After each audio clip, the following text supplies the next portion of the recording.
আমরা বাংলাদেশকে ঈমান, ইনসাফ এবং সমতার উপর ভিত্তি করে একটা সমৃদ্ধ সচল অর্থনীতির দেশে রূপান্তর করতে চাই। গভীর শ্রদ্ধার সাথে স্মরণ করছি 47, 71, 90 এবং 24-এর বীর শহীদদের।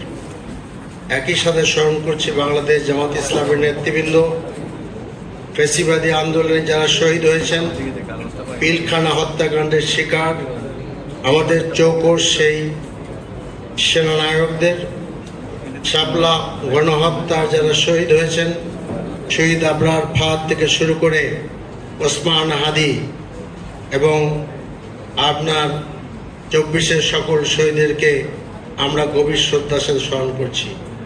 প্রিয় দেশবাসী, বর্তমানে 2024-25 আমাদের জিডিপির আকার আপনার 55,15,206 কোটি, যা $456 বিলিয়ন। আমাদের দীর্ঘমেয়াদী ভিশন হচ্ছে 2025 সালের মধ্যে অর্থনীতি আকার $2 ট্রিলিয়ন নিয়ে যাওয়া, আর 2050 সালের মধ্যে বাংলাদেশকে একটি উন্নত রাষ্ট্রের কাতারে নিয়ে যাওয়া। দ্রুত অর্থনৈতিক প্রবৃদ্ধি অর্জনই আমাদের একমাত্র লক্ষ্য নয়। আমরা বাংলাদেশকে ঈমান, ইনসাফ এবং সমতার উপর ভিত্তি করে একটা সমৃদ্ধ সচল অর্থনীতির দেশে রূপান্তর করতে চাই।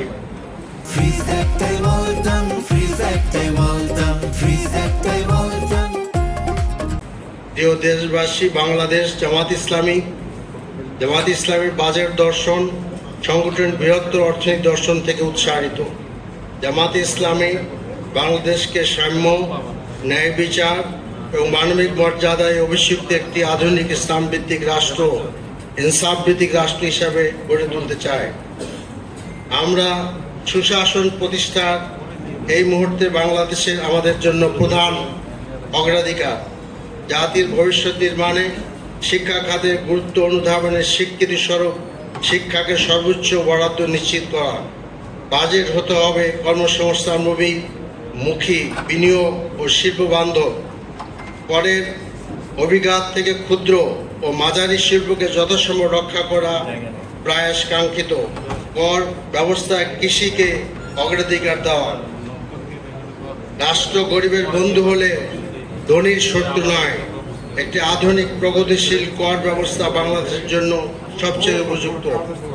দুর্নীতি দেশের সার্বিক অগ্রগতির প্রধান অন্তরায়। বাংলাদেশ জামাত ইসলামী বাংলাদেশকে সম্পূর্ণ দুর্নীতিমুক্ত করতে দৃঢ় প্রতিজ্ঞ।